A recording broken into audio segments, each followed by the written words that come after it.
Hi friends, welcome to Homemaking Mantra. This is Shanti. Welcome to Daily Vlogs. Lockdown టైంలో అందరం కూడా precautions తీసుకున్నాము Covid రాకూడదు అని చెప్పి.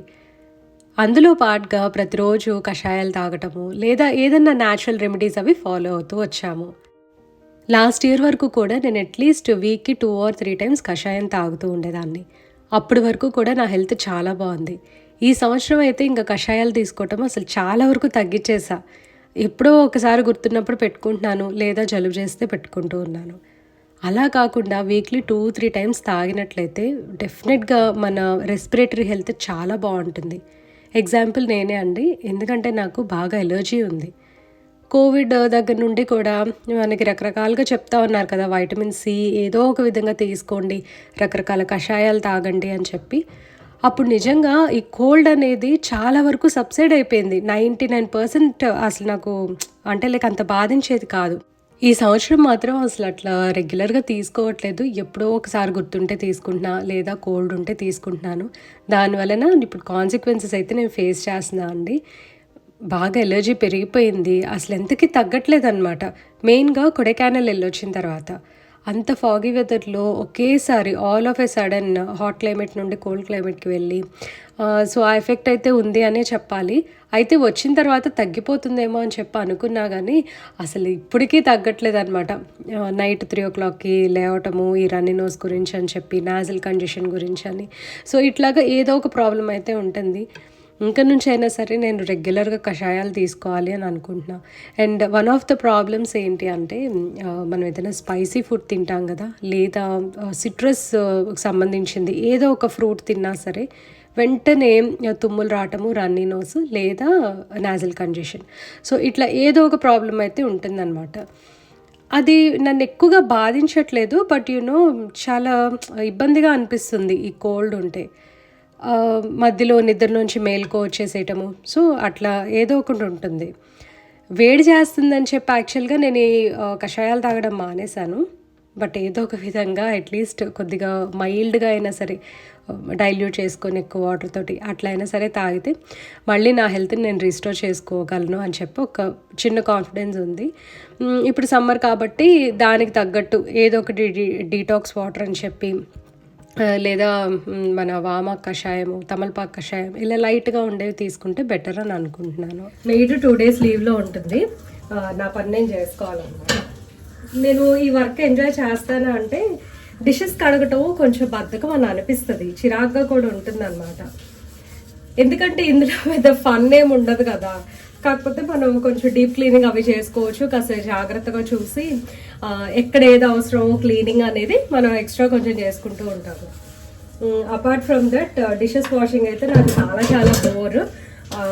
బట్ స్టిల్ మనకి తప్పని వర్క్ కదా. మాకేమో డిష్ వాషర్ పెట్టించుకోవాలి అని అంటే అసలు ప్రొవిజనే లేదు. మీరు చూసారు, very small house in the sense ఉన్న ఈ 1150 square feet 1200 అనుకుంటా, ఆ మొత్తము అపార్ట్మెంట్ కన్స్ట్రక్ట్ చేస్తారు విత్ 1 small balcony. సో అందుకని మాకు ఇంకా స్పెషల్గా ఈ యూటిలిటీ ఏరియా అనేది రాలేదు.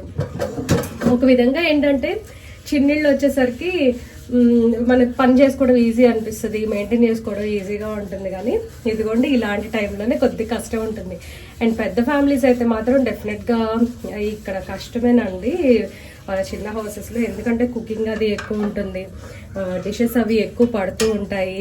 సో ఖచ్చితంగా యూటిలిటీ ఏరియా అనేది అవసరం. సో ఇప్పుడు డిషెస్ వాష్ చేసేసి తర్వాత ఇల్లు ఊడ్చేసేయాలి. అసలు చాలా టైం అయిపోయింది. నేను ఏంటో బద్ధకంగా కూర్చున్నా అనమాట పొద్దుటి నుండి. ఒక్కొక్కసారి ఏంటంటే రిలాక్స్ అవ్వాలని అనిపిస్తుంది కదా, పని వెంటనే మొదలు పెట్టాలని అనిపించదు.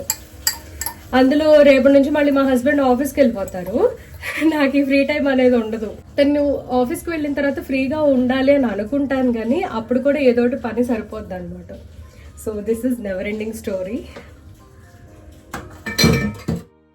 డిషెస్ వాష్ చేయటం అయిపోయిన తర్వాత సింక్ని బాగా క్లీన్ చేసేస్తున్నాను. ఇందులో కొద్దిగా వెనిగర్, సాల్ట్ లేదా పీతాంబరి ఏదో ఒకటి వేసి కొద్దిగా డిష్ వాషింగ్ లిక్విడ్ వేసి క్లీన్ చేసాము అంటే అసలు తలతలా మెరిసిపోతుంది. ఆ వాటర్ డ్రాప్స్ అనేవి తెల్ల మచ్చలు అలాంటివి అసలు ఉండవన్నమాట, కనిపించవు మనకి. కౌంటర్ టాప్స్ అన్నీ కూడా డ్రైగా ఉంటే అసలు సాల్ట్ అనేది పేరుకోదండి. వాటర్‌లో ఎంత క్లీన్ వాటర్ వాడినా సరే, కొంతైనా సరే అందులో సాల్ట్స్ ఉంటాయి. Natural salts. So, natural salts and minerals వలన ఆ వైట్ రెసిడ్యూ అనేది టైల్స్ మీద, ఇలా కౌంటర్ టాప్స్ మీద పేరుకుపోతూ ఉంటుంది. మెయిన్‌గా బ్లాక్ కలర్ కౌంటర్ టాప్స్ ఉంటాయి కదా! వాటి మీద అయితే బాగా కనిపిస్తుంది. వాళ్ళు చాలా ఇబ్బంది ఫీల్ అవుతూ ఉంటారు పాపం. ఒకటే అండి సొల్యూషను. మనం ఎప్పుడు డ్రైగా ఉంచుకుంటే గనక చాలా వరకు కూడా వాటర్ మార్క్స్ అనేవి కనిపించవు. మేము ఇంట్లోకి మూవ్ అయ్యి ఆల్మోస్ట్ 8 ఇయర్స్ అవుతున్నట్టుంది. సో, నెమ్మదిగా సింక్ చేంజ్ చేయాలి అని అనుకుంటున్నాం. ఎందుకంటే ఒక చోట పగుళ్ళొచ్చేసిందనమాట. ఇలా మధ్యలో స్లిట్ లాగా వచ్చింది. అయితే అక్కడ నేను మన వైట్ సిమెంట్ ఉంటది కదా! అది పెట్టి కవర్ చేశాను. ప్రస్తుతానికైతే నాకేం ప్రాబ్లం లేదు. కానీ అది పెరుగుతా వస్తుంది. ఒకవేళ ఆ సింక్ చేంజ్ చేయాలి అని అంటే సేమ్ అదే సైజు, అదే డైమెన్షన్స్‌లో అవైలబుల్ ఉంటుందా లేదా అనేది ఒక చిన్న డౌట్. ఒకవేళ సేమ్ లేదనుకోండి, మళ్ళీ సరిపోకపోతే పక్కన కవర్ చేయటం కష్టము. ఏదో అతుకులు బొంత పెట్టినట్టు ఉంటది. లేదు, ఒకవేళ పెద్దగా సింక్ అనుకోండి, అదంతా చుట్టూ కట్ చేపిచ్చాలి. సో, నాకేమో ఆ కౌంటర్ టాప్ లుక్ అదంతా కూడా పోతుంది. ఉన్నదాన్ని ఎందుకు పాడు చేయటము అని చెప్పి ఒక్కొక్కసారి అనిపిస్తుంది. మళ్ళీ ఇంకొక పెద్ద ప్రాబ్లమ్ ఏంటంటే, ఆ స్లిట్టే కాకుండా కింద నుంచి అంటే లోపల మనం డోర్ ఓపెన్ చేస్తే ఆ లోపలంతా కూడా రస్ట్ పట్టేస్తుందనమాట. డాట్స్‌గా రస్ట్ వచ్చేస్తుంది. ఐ డోంట్ నో అట్లా ఎందుకు వస్తుందనేది. మేబీ మనము కింద ఈ క్లీనర్స్ అవన్నీ పెడుతూ ఉంటాం కదా! యాసిడ్ ఉంటుంది. ఆ తర్వాత వెనిగర్, సర్ఫ్ అని చెప్పి సో, రకరకాలు పెడుతూ ఉంటాము. అవన్నీ ఏమి ఓపెన్ కూడా ఉండవండి. But still I don't know ఎందుకో అలా రస్ట్ వచ్చేస్తుందనమాట.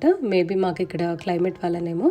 ఇట్లా మీరెవరైనా ప్రాబ్లమ్ ఫేస్ చేస్తున్నారా? మీరు సింక్ మార్పిచ్చారా లేదా అనేది నాకు కామెంట్ సెక్షన్‌లో డెఫినెట్‌గా చెప్పండి. నాకు హెల్ప్‌ఫుల్‌గా ఉంటుంది.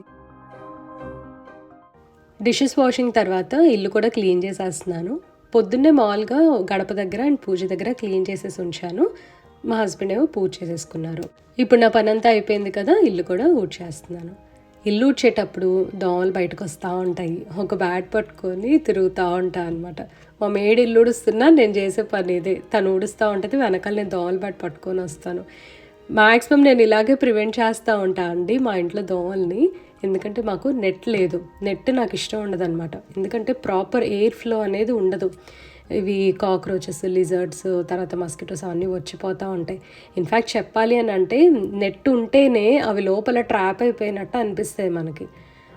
ఎందుకంటే ఈవినింగ్ అయ్యేసరికి యూజువల్గా డోర్స్ వేసేస్తూ ఉంటాం ఈ మస్కిటోస్ గురించి అని చెప్పి. అవి లోపల ఉన్నాయి, లోపలే తిరుగుతూ ఉంటాయన్నమాట.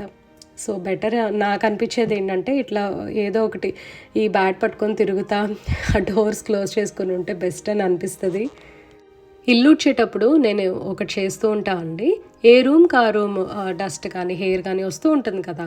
అదంతా అక్కడికక్కడ చాట్‌లోకి ఎత్తేయటము, లేదంటే అదంతా తీసుకెళ్ళి ఒక రూమ్‌లోది తీసుకెళ్ళి ఒక చోట పెట్టడం అనేది చేస్తూ ఉంటా.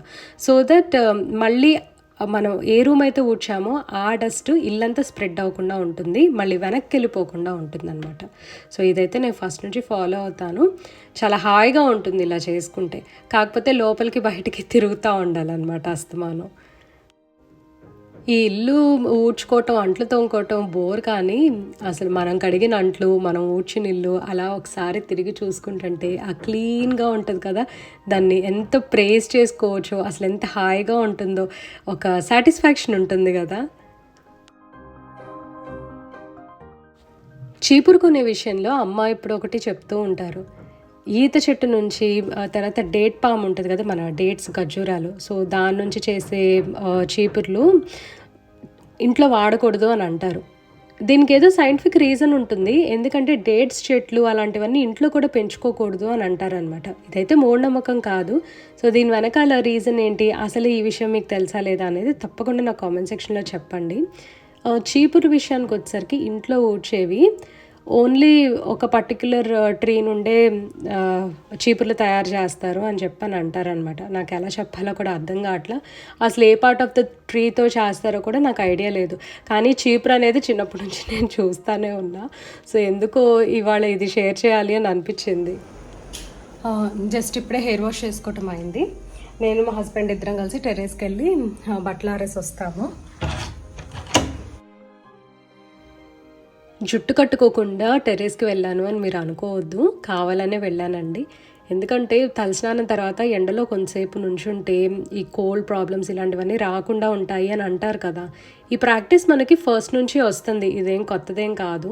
చిన్నప్పుడు మామూలుగా మనకి స్నానం చేపిచ్చేసి నలుగు పిండి పెట్టి స్నానం చేపిచ్చి చిన్నపిల్లలప్పుడు తలస్నానం చేపిచ్చి అట్లా కొంచెంసేపు ఎండలో పడుకోబెట్టడం, లేకపోతే కొంచెం పెద్ద పిల్లయితే ఎండలో కూర్చోండి అని చెప్పటం చేస్తూ ఉండేవారు.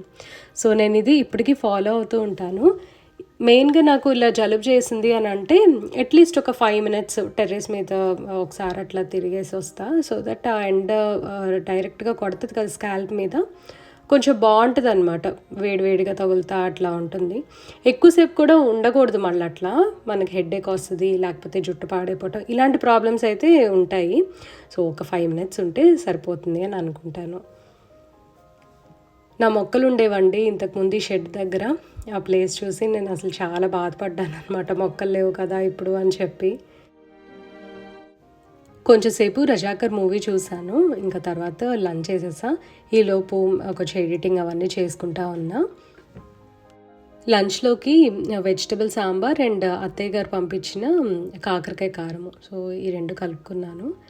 కాకరకాయ కారం చాలా టేస్టీగా ఉంటుందండి. చాలా ఈజీగా కూడా ప్రిపేర్ చేసుకోవచ్చు. మధ్యాహ్నం ఎడిటింగ్ అది కంప్లీట్ చేసుకొని ఈవినింగ్ స్నాక్ అని చెప్పి కాబూలీ చెన్నా ఉంటాయి కదా, వాటిని ఉడకపెడుతున్నా. వీటితో చాట్ చేసుకుంటే చాలా బాగుంటుంది. నేను ఫస్ట్ టైం హైదరాబాద్లో గోకుల్ చాట్లో ఆలూ రగడా అని తిన్నాను. అది భలే ఉంటుంది కదా, అసలు మీలో చాలామందికి తెలిసే ఉంటుంది అది. సో ఆల్మోస్ట్ ఆ రెసిపీ లాగా కాకపోయినా ఆలూ టిక్కీస్ అది వేయను, కొద్దిగా ఆ టేస్ట్ వచ్చేటట్టు ప్రిపేర్ చేస్తూ ఉంటా. సో నేను ఎలా చేస్తా అనేది చూపిస్తా ఇప్పుడు. ఒక బౌల్లో ఉప్పు, కారము, కొద్దిగా పావ్ భాజీ మసాలా, గరం మసాలా అండ్ ధనియా పౌడర్ ఇవి తీసుకొని కొద్దిగా డైల్యూట్ చేసుకోవాలి. పౌడర్స్ అన్నిటిని బాగా మిక్స్ చేసుకొని పక్కన పెట్టుకోవాలి. ఒక ప్యాన్లో కొంచెం ఆయిల్, క్యూబ్స్ లాగా కట్ చేసుకున్న టొమాటోస్ యాడ్ చేసుకొని లైట్గా సాటే చేసుకోవాలి. ఆ తర్వాత కాబూలీ చెన్నా అండ్ మసాలాస్ అన్నీ మిక్స్ చేసాం కదా, ఆ మిక్స్చర్ అంతా కలిపేసి ఉడకపెట్టుకోవాలి. కొద్దిగా సాల్ట్ యాడ్ చేసుకోవచ్చు, ఆమ్చూర్ పౌడర్, చాట్ మసాలా, ఇక్కడ నుంచి మనకు కావాల్సిన ఫ్లేవర్స్ అన్నీ కూడా యాడ్ చేసుకోవచ్చు. బఠానీలు అన్నిటికీ కూడా ఈ మిక్స్చర్ బాగా కోట్ అవుతుంది, వాటర్ అన్నీ ఇవాపరేట్ అయిపోతాయి. ఇంతవరకు కూడా కుక్ చేసుకోవాలి. తర్వాత చాట్ మసాలా, కొద్దిగా ఆమ్చూర్ పౌడర్ కూడా యాడ్ చేస్తున్నాను. ఆమ్చూర్ పౌడరు మంచి టేస్ట్ని ఇస్తుంది. చాట్ మసాలా ఒకవేళ లేకపోతే బ్లాక్ సాల్ట్ కూడా యాడ్ చేసుకోవచ్చు. బ్లాక్ సాల్ట్ ఏంటంటే మనకి బయట బండి మీద చాట్ తింటూ ఉంటాం కదా, సో ఆ ఫ్లేవర్లో వస్తుందన్నమాట. ఇందులో ఇప్పుడు కొద్దిగా కొత్తిమీర గార్నిష్ చేసుకోవచ్చు, లేదంటే బఠానీలో వేసేసి కుక్ చేయొచ్చు. నేను కొత్తిమీర 2 టైమ్స్ యాడ్ చేశాను, చాలా టేస్టీగా ఫ్లేవర్ఫుల్గా ఉంటుంది అని. నెక్స్ట్ ఇంక మనము ఇవి బౌల్లో పెట్టేసేసుకొని కావాల్సిన వెజిటబుల్స్ అన్నీ కూడా యాడ్ చేయొచ్చు.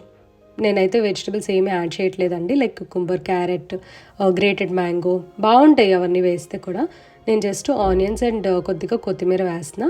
అండ్ కలర్ఫుల్గా ఉండటానికని చెప్పి కొంచెం కాశ్మీరీ రెడ్ చిల్లీ వేస్తున్నాను. ఒక నిమ్మకాయతో సర్వ్ చేసేస్తాను. తినేటప్పుడు నిమ్మకాయ పిండుకుంటే చాలు. ఇంట్లో కొద్దిగా గ్రీన్ చట్నీ ఉంది, గ్రీన్ చట్నీ యాడ్ చేసా. రెడ్ చట్నీ కూడా చాలా బాగుంటుంది దీనికి, నా దగ్గర లేదని చెప్పి ఇంకా నేను యాడ్ చేయలేదు. సో ఇదైతే మా ఈవినింగ్ స్నాక్ అనమాట. చాలా బాగుంది, చాలా ఫిల్లింగ్గా కూడా ఉంటుంది.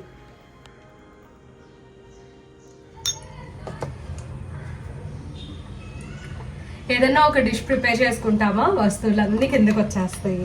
మళ్ళీ ఇదంతా క్లీన్ చేసుకోవాలి. ఒక 5 మినిట్స్ పడుతుంది క్లీనింగ్. ఇవన్నీ కూడా ఫ్రిడ్జ్లో పెట్టేసుకొని ఆ తర్వాత కొన్ని డిషెస్ వాష్ చేసుకునే ఉన్నాయి. సిద్ధు లంచ్ బాక్స్ ఇదంతా వాష్ చేసేసి నేను మా హస్బెండ్ వాక్కి వెళ్దాం అనుకున్నాం. తను మీటింగ్ అయిపోతే వెళ్తాము. ఆల్రెడీ 6 అయిపోయింది. నాకైతే లేట్ 6 వాకింగ్. వాకింగ్కి వెళ్ళొచ్చిన తర్వాత first time palak khichdi try చేశాను ఇంట్లో. బాగా వచ్చింది, కానీ అది ఎలా ఉంటుందో అసలు సరిగ్గా వస్తుందో రాదో అని చెప్పి నేనైతే రెసిపీ అసలు షూట్ చేయలేదు, అట్లీస్ట్ ఒక పిక్చర్ కూడా తీయలేదు. నెక్స్ట్ టైం చేసినప్పుడు మాత్రం తప్పకుండా చూపిస్తా అండి. దీంతో వీడియో ఎండ్ చేస్తున్నాను. ఈ వీడియో మీకు నచ్చినట్లయితే తప్పకుండా లైక్ చేయండి, కమెంట్ చేయండి, ఛానల్కి సబ్స్క్రైబ్ చేసుకోండి. Thank you for watching. Thank you for your time.